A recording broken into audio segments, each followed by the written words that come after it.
서울 외곽 지하 3층. 세상이 모르는 곳에서 300명의 과학자들이 숨죽이고 있었다. 5년 전부터였다. 정부도, 언론도, 국민도 몰랐다. 그들은 매일 실패했다. 60%에서 멈췄다. 70%에서 무너졌다. 80%에서 좌절했다. 불가능합니다. 누군가 울먹였다. 포기하지 마. 누군가 다독였다. 밤을 새웠다. 주말도 없었다. 가족도 못 봤다. 4년 6개월째 90%를 넘었다. 4년 9개월째 95%를 돌파했다. 4년 11개월째 그들은 숨을 멈췄다. 모니터에 숫자가 떴다. 97.1%. 해냈다. 누군가 무릎을 꿇었다. 300명이 서로를 껴안았다.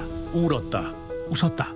그리고 그 순간을 아무에게도 말하지 않았다. 때를 기다렸다. 2024년 10월 중국이 히토류를 막았다. 세계가 한국의 종말을 예고했다. 하지만 지하 3층의 300명은 미소 지었다. 이제 때가 됐다. 1년 후 그들은 세계 앞에 섰다. 그리고 조용히 말했다. 우리는 준비돼 있었습니다. 대한민국이었다. 한국은 끝났습니다. 저는 확신에 찬 목소리로 발표했습니다. 72시간 뒤 저는 같은 자리에 서 있었습니다. 하지만 무너진 건 한국이 아니었습니다. 제 뒤엔 의심의 눈초리가 꽂혔고 제 앞엔 설명할 수 없는 데이터가 쌓였습니다. 그리고 저는 알았죠. 이제 끝난 건 제 커리어라는 걸 말입니다. 저는 리처드 헌터입니다. 호주 광물청에서 25년간 히토류를 분석해온 전문가죠. 그날 아침 붉은 자막이 떴습니다. 중국 전략자원부 긴급 속보였죠. 히토류 관련 장비 수출 전면 통제. 저는 커피를 마시다 말고 화면을 응시했습니다. 예상했던 수순이었으니까요. 중국은 늘 그래왔습니다. 자원으로 세상을 흔드는 게 그들의 무기였죠. 본부에서 전화가 왔습니다. 헌터, 긴급 보고서 작성해. 한국 상황 분석이야. 저는 고개를 끄덕였습니다. 한국이요? 쉬운 케이스였습니다. 히토류 의존도 98.3%. 자체 생산 능력 거의 제로. 중국 공급망에 목줄이 잡혀있는 나라였죠. 제 손가락이 키보드 위를 미끄러졌습니다. 한국, 72시간 내 주요 생산 라인 타격 예상. 일주일 내 반도체 배터리 공장 가동률 급락. 3개월 내 경제 붕괴 시나리오 현실화. 저는 보고서를 전송했습니다. 25년 경력이 보증하는 결론이었으니까요. 회의실에 들어갔습니다. 이사진 12명이 앉아 있었죠. 헌터 확신하나? 저는 고개를 끄덕였습니다. 네. 한국은 버티지 못합니다. 히토류 없이는 아무것도 만들 수 없거든요. 그들은 만족스러운 표정을 지었습니다. 저도 그랬죠. 48시간이 지났습니다. 글로벌 증시가 흔들렸습니다. 일본, 독일, 미국 주가가 동시에 하락했죠. 히토류 쇼크였습니다. 저는 화면을 보며 고개를 끄덕였습니다. 예상대로군. 그런데 이상했습니다. 한국 코스피만 유독 안정적이었거든요. 저는 데이터를 다시 불러왔습니다. 오류인가 싶었죠. 하지만 숫자는 명확했습니다.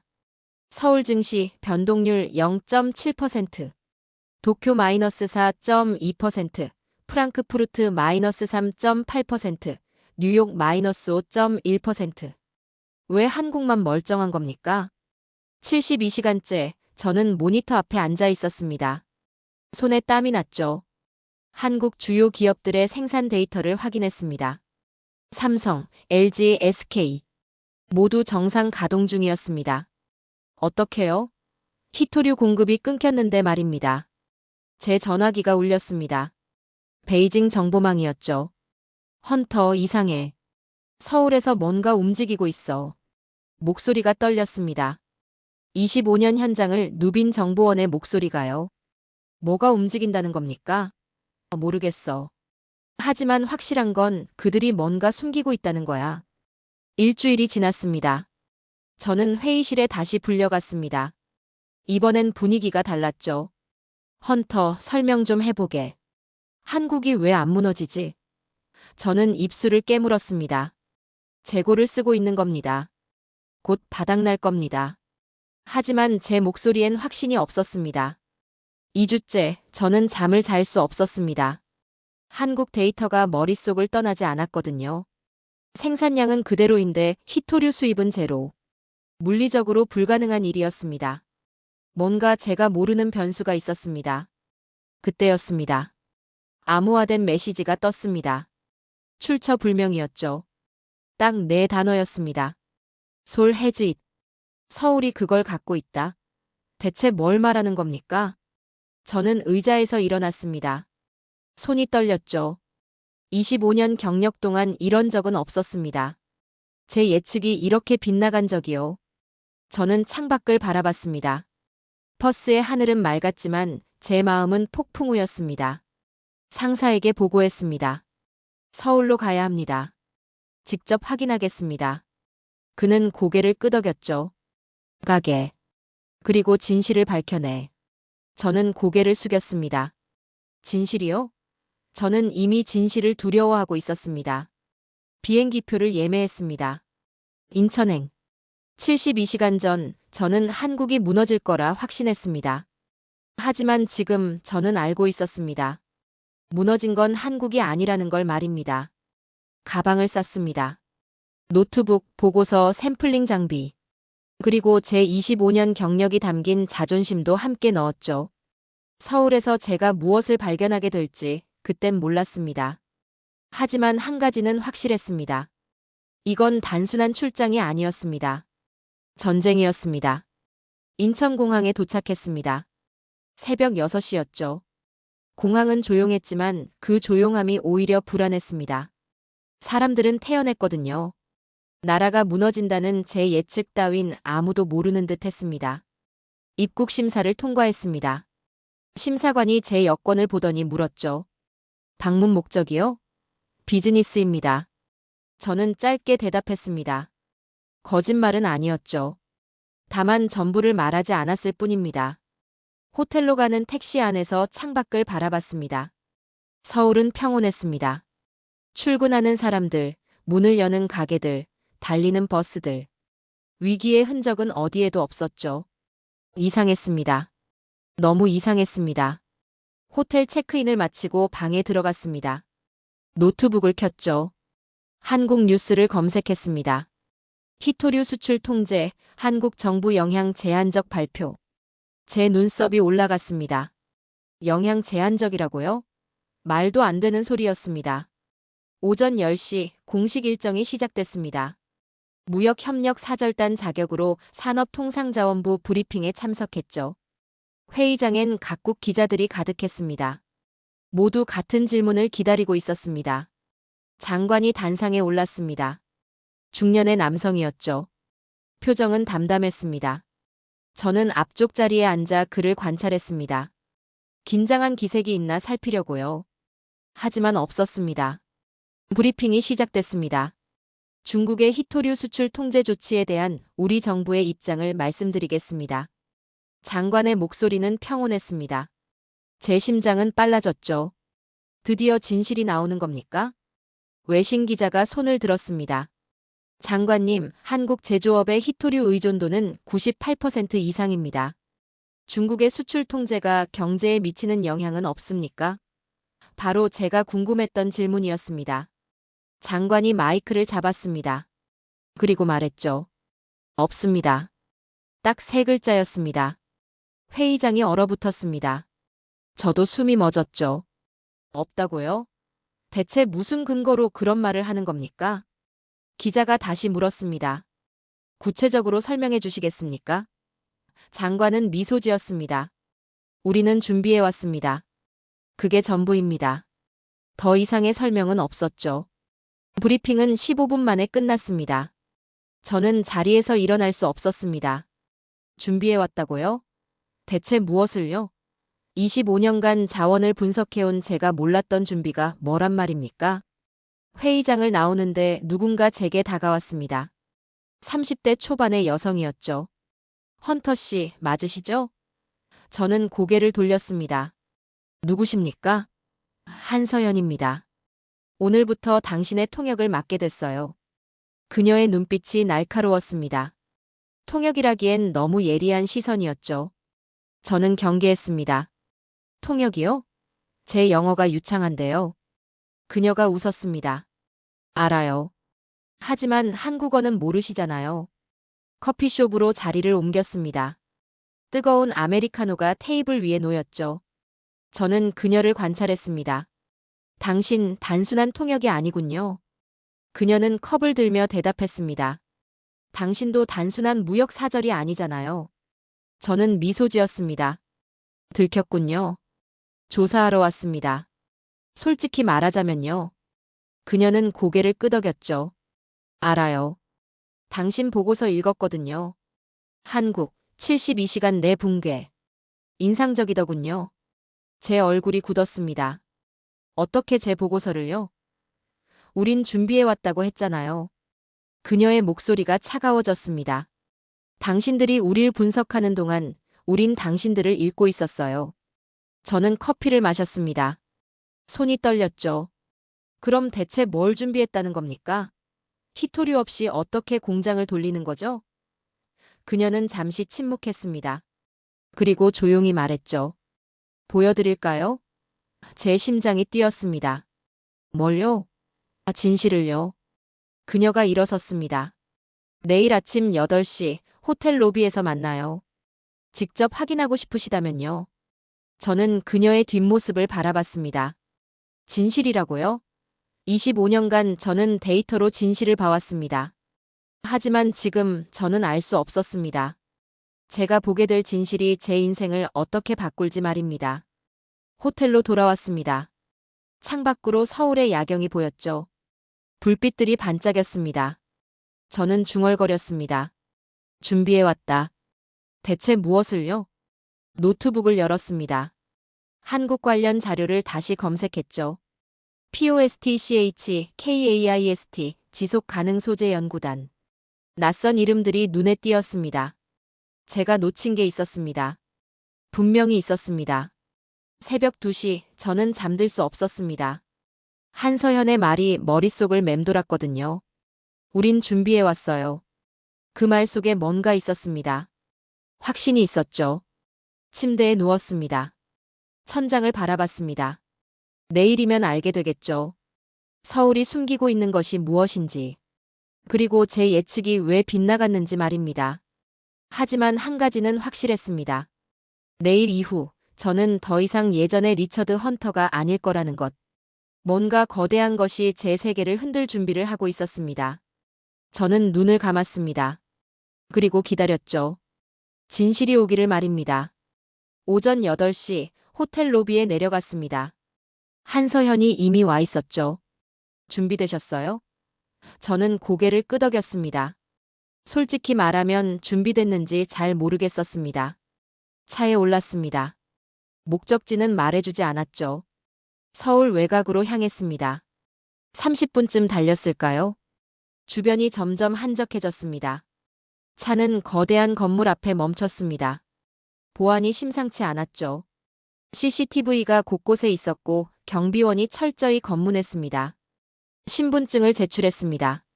보안 검색을 통과했습니다. 로비에는 아무 표식도 없었습니다.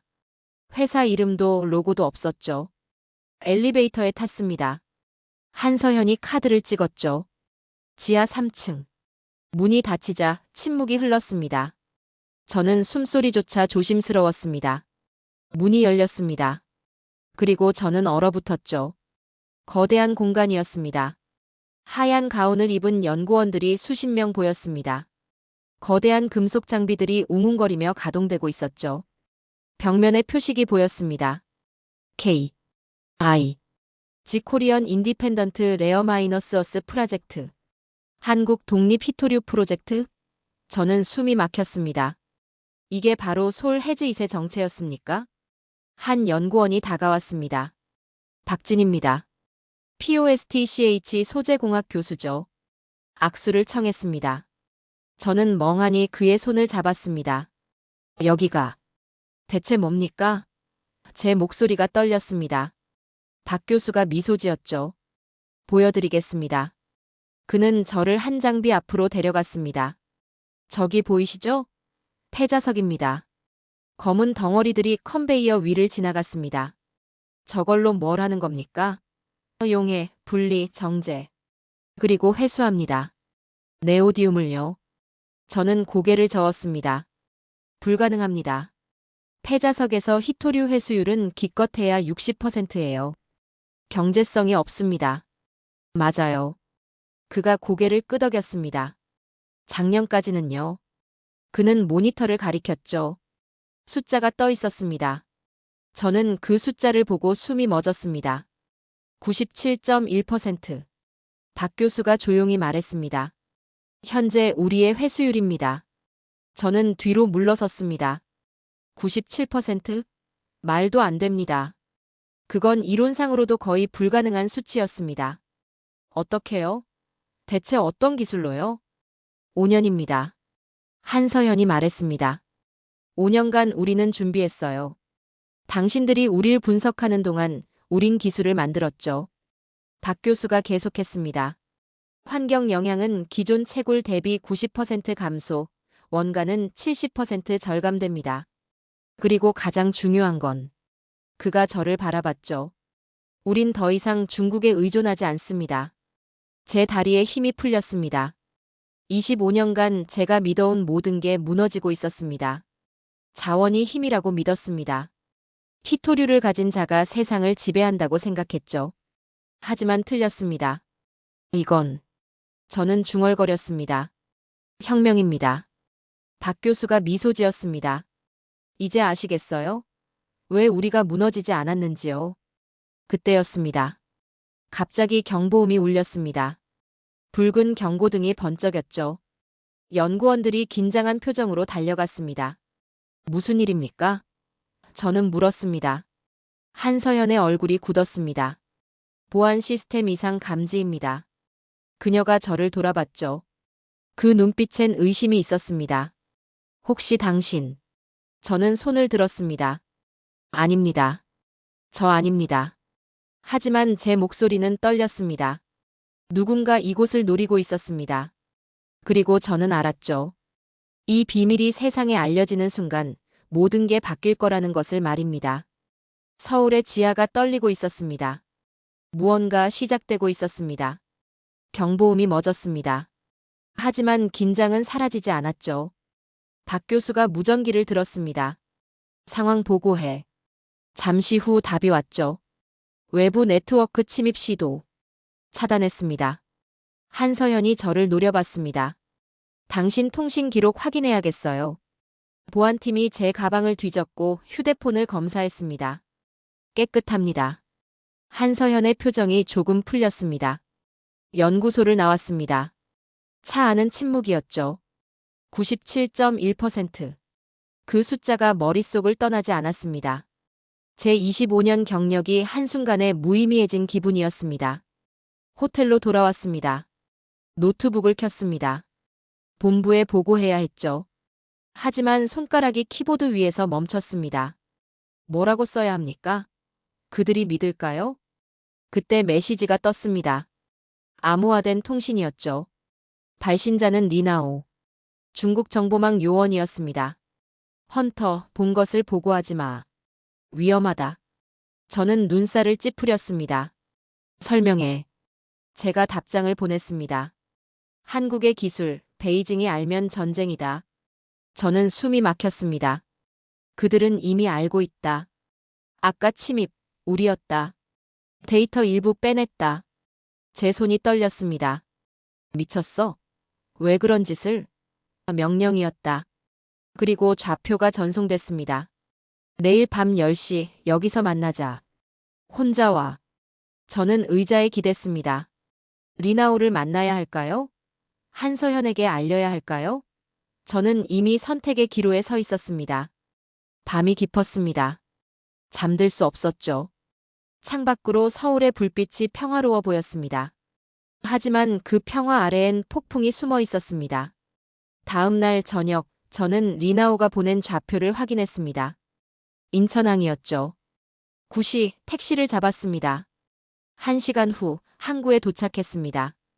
어두웠습니다. 컨테이너들이 쌓여 있었고 바다 냄새가 코를 찔렀죠. 부두 끝으로 걸어갔습니다. 발소리만 울렸습니다. 헌터. 뒤에서 목소리가 들렸습니다. 리나오였습니다. 40대 중반 마른 체구의 남자였죠. 오랜만이군. 미안하다. 그가 다가왔습니다. 하지만 선택의 여지가 없었어. 그가 품에서 작은 USB를 꺼냈습니다. 이 안에 한국 기술 데이터 일부가 있어. 베이징은 이걸 원해. 그래서 저는 물었습니다. 나는 이걸 넘기고 싶지 않아. 리나오가 말했습니다. 25년간 나도 이 바닥에 있었어. 자원으로 세상을 지배하는 게 옳다고 믿었지. 하지만 틀렸어. 한국이 증명했잖아. 저는 침묵했습니다. 이 데이터를 베이징에 넘기면 전쟁이 시작돼. 경제 제재, 기술 탈취, 압박. 한국은 버티기 힘들 거야. 그가 USB를 쥐었습니다. 없애자. 이 데이터를. 미쳤어? 제 목소리가 커졌습니다. 아니. 그가 고개를 저었습니다. 이게 유일한 방법이야. 한국이 세상에 공식 발표할 때까지 시간을 벌어줘야 해. 저는 혼란스러웠습니다. 이건 배신이었습니다.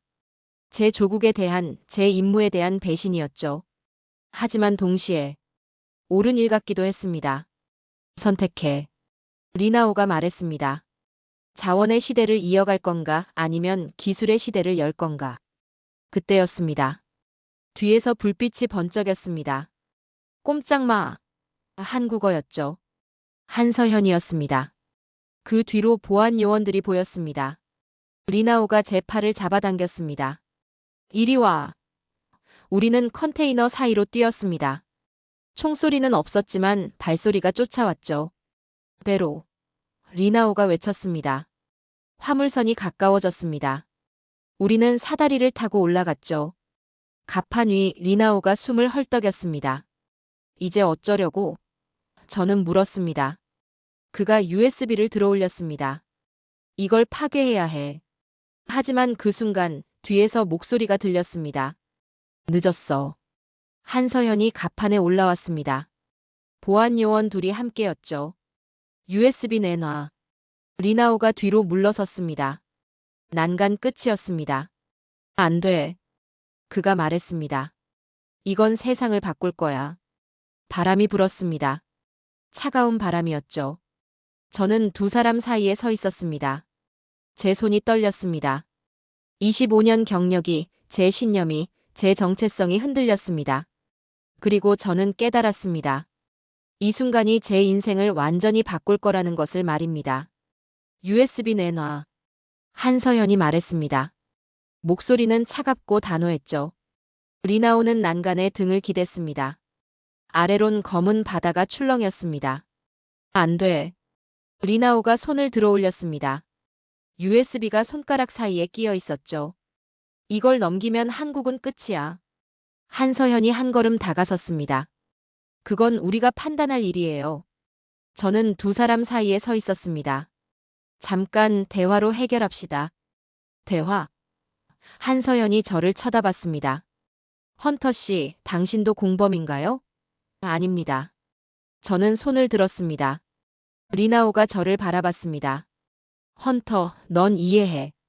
우리가 평생 믿어온 게 틀렸다는 걸. 자원이 전부가 아니야. 알아. 저는 고개를 끄덕였습니다. 97%. 그 숫자를 봤어.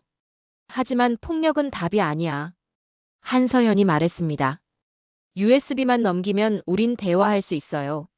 리나오가 웃었습니다. 대화? 베이징이 알면 대화는 없어. 제재야, 압박이야. 그의 목소리가 떨렸습니다. 나는 더 이상 그런 세상을 원하지 않아. 그럼 어쩌자는 거야? 리나오가 USB를 바다 쪽으로 뻗었습니다. 없애는 거야. 안 돼. 한서현이 달려들었습니다. 리나오가 몸을 틀었습니다. 제 몸이 본능적으로 움직였죠. 리나오의 팔을 잡았습니다. 우리는 몸싸움을 했습니다. USB가 공중으로 날아갔죠. 갑판 위로 떨어졌습니다. 딸깍. 리나오가 몸을 날렸습니다. 안 돼. 제가 소리쳤습니다. 그는 USB를 집어들고 난간으로 뛰었습니다. 미안해, 헌터. 이게 옳은 일이야. 그리고 뛰어내렸습니다. 리나오. 저는 난간으로 달려갔습니다. 물보라가 일었습니다. 그리고 조용해졌습니다. 찾아. 한서현이 외쳤습니다. 보안 요원들이 손전등을 켰습니다. 하지만 아무것도 보이지 않았습니다. 저는 난간을 붙잡았습니다. 다리에 힘이 풀렸습니다. 리나오는 사라졌습니다. USB와 함께요. 한서연이 제 옆에 섰습니다. 당신, 그 사람과 무슨 관계였어요? 동료였습니다. 그가 옳았을까요? 저는 바다를 바라봤습니다. 모르겠습니다. 하지만 그는 믿었습니다. 기술이 세상을 바꿀 거라고. 침묵이 흘렀습니다. 저는 중얼거렸습니다. 97%. 그 숫자가 한 사람의 목숨을 앗아갔습니다. 돌아갑시다. 차에 올랐습니다. 침묵 속에서 서울로 돌아왔습니다. 새벽이 밝아오고 있었죠. 호텔에 도착했습니다. 오늘은 쉬세요. 한서연이 말했습니다. 방에 들어가 침대에 쓰러졌습니다. 하지만 잠들 수 없었습니다. 노트북을 켰습니다. 본부에서 메시지가 와 있었죠. 헌터, 보고서는? 저는 키보드를 바라봤습니다. 손가락이 움직였습니다. 한국 상황, 예상과 다릅니다. 추가 조사 필요합니다. 전송했습니다. 창밖을 봤습니다. 서울의 아침이었습니다. 사람들이 출근하고 도시가 살아 숨쉬었죠. 휴대폰이 울렸습니다. 본부였습니다. 헌터, 귀국 명령이다. 당장 돌아와. 알겠습니다. 가방을 쌌습니다. 옷, 노트북, 서류들. 그리고 제 양심도 함께요. 공항으로 가는 길, 저는 생각했습니다. 리나오는 틀렸을까요? 그는 데이터를 지켰습니다. 한국에게 시간을 줬죠. 하지만 대가는 그의 목숨이었습니다. 인천공항에 도착했습니다. 체크인을 했죠. 탑승구로 걸어갔습니다. 그런데 제 발이 멈췄습니다. 97%. 그 숫자가 제 머릿속을 맴돌았습니다. 한국이 만든 기적. 리나오가 지키려 했던 미래. 그리고 제가 외면하려는 진실. 탑승구 앞에 섰습니다. 탑승 안내가 나왔죠. 승객들이 줄을 섰습니다. 제 차례가 왔습니다. 티켓을 들었습니다. 그리고 멈췄습니다. 제 손이 떨렸습니다. 저는 깨달았습니다. 이대로 떠나면 저는 평생 후회할 거라는 것을요. 리나오가 목숨으로 지킨 진실을 제가 외면한다는 것을요. 저는 뒤돌아섰습니다. 승객들이 이상하게 쳐다봤죠. 하지만 상관없었습니다. 저는 공항 밖으로 걸어 나갔습니다. 서울의 아침 햇살이 눈부셨습니다. 그리고 저는 알았습니다. 제 선택이 시작됐다는 것을요. 진실을 위한 선택이요. 핸드폰을 꺼냈습니다. 한서현에게 메시지를 보냈습니다. 만나야 합니다. 할 얘기가 있습니다. 답장이 왔습니다. 어디서요? 저는 입력했습니다. 연구소로 갑니다. 진실을 말할 준비가 됐습니다. 택시를 잡았습니다. 서울 외곽으로 향했죠. 제 심장이 뛰었습니다. 하지만 이번엔 두려움이 아니었습니다. 확신이었습니다. 연구소에 도착했습니다. 한서현이 로비에서 기다리고 있었죠. 오실 줄 알았어요. 그녀가 말했습니다. 저는 고개를 끄덕였습니다. 떠날 수 없었습니다. 왜요? 그녀가 물었습니다. 저는 창밖을 바라봤습니다. 리나오 때문입니다. 그는 목숨으로 이 진실을 지켰습니다. 저는 외면할 수 없었습니다. 한서연이 저를 회의실로 안내했습니다. 박 교수가 와 있었죠. 헌터 씨, 결정하셨나요? 저는 자리에 앉았습니다. 네. 본부의 진실을 말하지 않겠습니다. 박 교수가 눈을 가늘게 떴습니다. 왜죠? 당신의 임무 아닙니까? 맞습니다. 저는 대답했습니다. 하지만 리나오가 옳았습니다. 이 기술이 세상에 알려지는 타이밍이 중요합니다. 타이밍? 한서연이 물었습니다. 저는 고개를 끄덕였습니다. 지금 제가 보고하면 각국이 움직입니다. 압박이 시작되죠. 하지만 당신들이 준비를 마치고 세상에 발표한다면 다릅니다. 박 교수가 말을 이었습니다. 그땐 우리가 주도권을 줍니다. 저는 미소 지었습니다. 정확합니다. 침묵이 흘렀습니다. 한서현이 물었습니다. 본부는 뭐라고 할까요? 해고당할 겁니다. 저는 태연하게 말했습니다. 아니, 배신자 취급받겠죠. 후회 안 하세요? 저는 창밖을 봤습니다. 25년 경력을 버리는 거니까요. 저는 고개를 저었습니다. 후회요? 오히려 처음으로 옳은 일을 하는 기분입니다. 박 교수가 일어섰습니다. 감사합니다, 헌터 씨. 악수를 청했죠. 저는 그의 손을 잡았습니다. 아닙니다. 제가 감사합니다. 제 눈을 뜨게 해줘서요. 이제 어떻게 하실 건가요? 한서현이 물었습니다. 저는 한숨을 쉬었습니다. 모르겠습니다. 본부로 돌아갈 순 없겠죠. 배신자니까요. 여기 남으세요. 박 교수가 말했습니다. 뭐라고요? 저는 놀라 물었습니다. 우리 팀에 합류하세요. 당신의 경험이 필요합니다. 저는 믿을 수 없었습니다. 저를 받아주시겠다고요? 당신은 진실을 선택했습니다. 한서연이 말했습니다. 그것만으로 충분해요. 제 눈시울이 뜨거워졌습니다. 25년 만에 처음이었습니다. 누군가 제 선택을 인정해 준 게요. 생각해 보겠습니다. 저는 겨우 말했습니다. 박 교수가 미소 지었습니다. 서두르지 마세요. 시간은 있으니까요. 회의실을 나왔습니다. 복도를 걸으며 생각했습니다. 저는 이제 어디에도 속하지 않습니다. 호주도 중국도 아닙니다. 그저 진실의 편일 뿐이죠. 핸드폰이 울렸습니다. 본부였습니다. 받지 않았습니다. 다시 울렸죠. 또 받지 않았습니다. 세 번째 울렸을 때 저는 전원을 껐습니다. 호텔로 돌아왔습니다. 짐을 풀었습니다. 이제 이곳이 제 집입니다. 적어도 당분간은요. 창밖을 봤습니다. 서울의 저녁이었습니다. 불빛들이 하나씩 켜지고 있었죠. 저는 중얼거렸습니다. 리나오, 내가 옳은 선택을 한 걸까? 대답은 없었습니다. 하지만 제 가슴은 알고 있었습니다. 이게 옳다는 것을요. 노트북을 열었습니다. 본부에서 메시지가 수십 개 와 있었죠. 읽지 않았습니다. 대신 새 문서를 열었습니다. 제목을 적었습니다. 97%의 진실. 그리고 타이핑을 시작했습니다. 제가 본 것, 느낀 것, 깨달은 것을요. 이건 보고서가 아니었습니다. 증언이었죠. 한 사람의 변화에 대한, 한 기술의 혁명에 대한, 그리고 한 미래에 대한 증언이었습니다. 밤이 깊어갔습니다. 저는 계속 썼습니다. 손가락이 아팠지만 멈출 수 없었습니다. 새벽 3시 마침표를 찍었습니다. 문서를 저장했죠. 헌터의 증언이라는 이름으로요. 침대에 누웠습니다. 피곤했지만 마음은 평온했습니다. 25년 만에 처음으로요. 눈을 감았습니다. 그리고 생각했습니다. 내일부터 새로운 인생이 시작되는구나.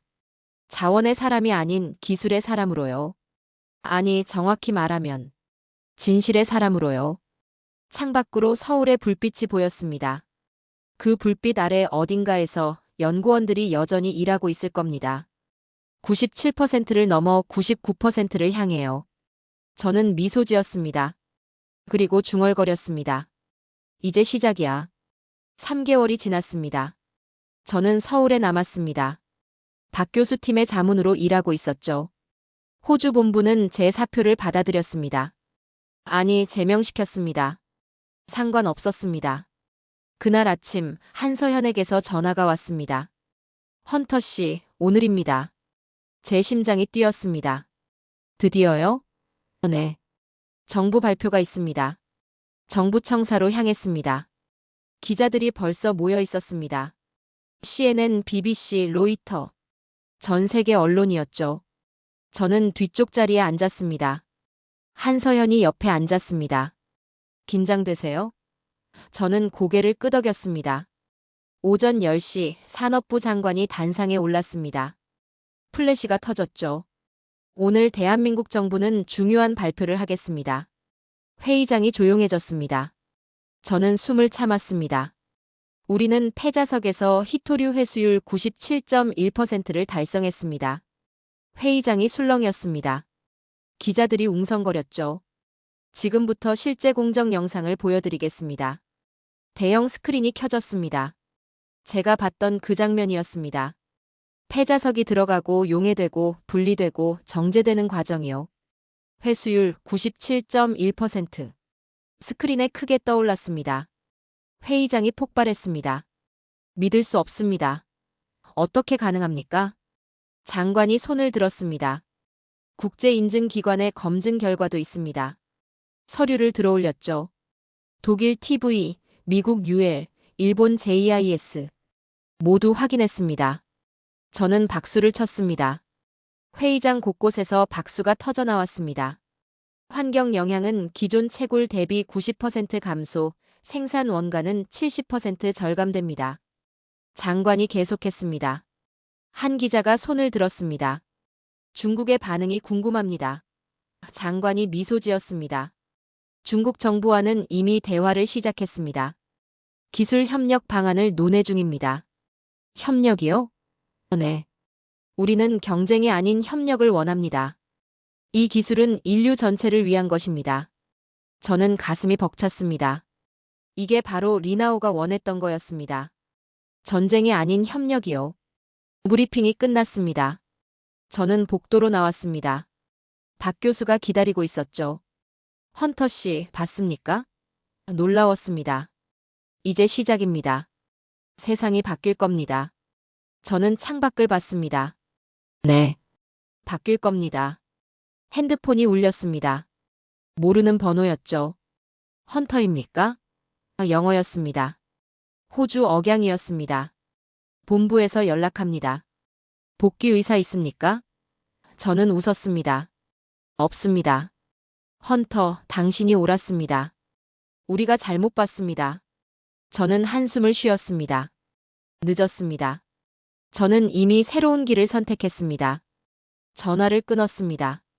한서연이 다가왔습니다. 누구였어요? 과거였습니다. 이제 상관없는 과거요. 축하 파티합니다. 오시겠어요? 저는 고개를 끄덕였습니다. 저녁 연구소에서 파티가 열렸습니다. 연구원들이 모였죠. 샴페인이 터졌습니다. 웃음소리가 가득했습니다. 박 교수가 건배를 제의했습니다. 오늘 우리는 역사를 만들었습니다. 건배. 저는 잔을 들고 창밖을 봤습니다. 서울의 야경이었습니다. 불빛들이 반짝였죠. 그 불빛 하나하나가 희망 같았습니다. 리나오. 저는 중얼거렸습니다. 당신이 옳았습니다. 기술이 세상을 바꿨습니다. 한서연이 옆에 섰습니다. 무슨 생각하세요? 리나오 생각입니다. 그가 봤으면 좋았을 텐데요. 보고 있을 겁니다. 어딘가에서요. 저는 고개를 끄덕였습니다. 그리고 하늘을 봤습니다. 별이 반짝였죠. 고맙습니다, 리나오. 저는 속삭였습니다. 당신 덕분에 저는 진실을 선택할 수 있었습니다. 그날 밤 전 세계 뉴스는 한국의 발표로 도배됐습니다. 기술이 자원을 이겼다. 히토류 혁명, 한국이 시작하다. 97% 불가능을 가능으로. 저는 뉴스를 보며 미소 지었습니다. 이제 시작입니다. 진짜 변화는 지금부터죠. 창밖으로 서울의 불빛이 보였습니다. 25년간 저는 땅속 자원을 믿었습니다. 하지만 이제 압니다. 진정한 자원은 사람의 머리와 손에 있다는 것을요. 저는 잔을 들었습니다. 새로운 시대에 건배합니다. 1년이 지났습니다. 세상은 바뀌었습니다. 미국, 유럽연합, 일본이 한국과 기술 협력 협정을 맺었습니다. 중국도 히토류 수출 통제를 완화했죠. 자원으로 세상을 지배할 수 없다는 걸 깨달았으니까요. 저는 여전히 서울에 있었습니다. 박 교수 팀과 함께 일하고 있었죠. 회수율은 98.3%까지 올랐습니다. 그날 한서연이 찾아왔습니다. 헌터 씨, 국제 히토류 포럼이 열립니다. 서울에서요. 개막 연설을 해주시겠어요? 제가요? 당신이 가장 적합한 사람이니까요. 자원의 시대를 살다가 기술의 시대로 전환한 사람이잖아요. 저는 고개를 끄덕였습니다. 하겠습니다. 포럼 날 저는 단상에 섰습니다. 50개국 대표들이 앉아 있었죠. 심장이 뛰었지만 목소리는 단단했습니다. 안녕하십니까? 리처드 헌터입니다. 저는 25년간 자원이 힘이라고 믿었습니다. 하지만 틀렸습니다. 제 목소리가 회의장에 울렸습니다. 1년 전 저는 서울에서 97%를 받습니다. 그 순간 제 믿음이 무너졌습니다. 기술은 자원을 이겼습니다. 패자석이 보물이 됐습니다. 진정한 힘은 땅속이 아니라 사람의 머리에 있었습니다. 박수가 터졌습니다. 저는 잠시 숨을 고르고 계속했습니다. 한 사람이 있었습니다. 리나오라는 중국 요원이었죠. 그는 이 기술을 지키기 위해 목숨을 바쳤습니다. 그가 원했던 건 전쟁이 아니라 협력이었습니다. 이제 우리는 선택해야 합니다. 자원으로 싸울 것인가, 기술로 협력할 것인가. 침묵이 흘렀습니다. 그리고 박 교수가 일어나 박수를 쳤습니다. 곧 모두가 일어섰죠. 기립박수였습니다. 저는 눈물을 참았습니다. 25년 만에 제 선택이 인정받는 순간이었습니다. 연설 후 한강이 보이는 카페로 갔습니다. 창밖을 봤습니다. 서울의 오후는 평화로웠습니다. 사람들이 웃고 아이들이 뛰놀고 있었죠. 핸드폰을 꺼냈습니다. 리나오와 찍은 오래된 사진이 있었죠. 친구, 당신이 옳았어. 세상은 정말 바뀌었어. 문자가 왔습니다. 한서현이었습니다. 내일 새 프로젝트 회의 있어요. 저는 답장했습니다. 당연하죠. 저는 더 이상 광산을 파지 않습니다. 이제 저는 미래를 캡니다. 25년간 저는 자원을 믿었습니다. 하지만 한국이 가르쳐줬습니다. 진정한 자원은 인간의 의지와 기술이라는 것을요. 해가 지고 있었습니다. 연구소로 향했습니다. 98.3%를 99%로 만들기 위해서요. 제 인생이 완전히 바뀌었습니다. 후회할까요? 단 1초도 후회하지 않았습니다. 연구소에 도착했습니다. 불이 켜져 있었습니다. 언제나처럼요. 헌터 씨. 박 교수가 손을 흔들었습니다. 와보세요. 새로운 데이터가 나왔어요. 모니터를 봤습니다. 98.7%. 제 심장이 뛰었습니다. 또 올랐군요. 네. 곧 99%입니다. 박 교수가 웃었습니다. 저는 미소 지었습니다. 리나오, 보고 있어? 우린 계속 전진하고 있어. 창밖으로 서울의 밤이 보였습니다. 불빛들이 반짝였죠. 그 불빛 하나하나가 희망이었습니다. 저는 이제 압니다. 진정한 힘은 자원이 아니라 기술에서, 경쟁이 아니라 협력에서 나온다는 것을요. 제 여정은 호주 광산에서 시작됐습니다. 하지만 서울의 연구소에서 완성됐죠. 저는 더 이상 분석가가 아닙니다. 이제 저는 증언자입니다. 97%라는 숫자가 제 인생을 바꿨습니다. 그리고 그 숫자는 세상도 바꾸고 있습니다. 불가능은 없습니다. 한국이 증명했으니까요. 그리고 그 혁명의 불빛은 오늘도 서울의 밤하늘을 밝히고 있습니다.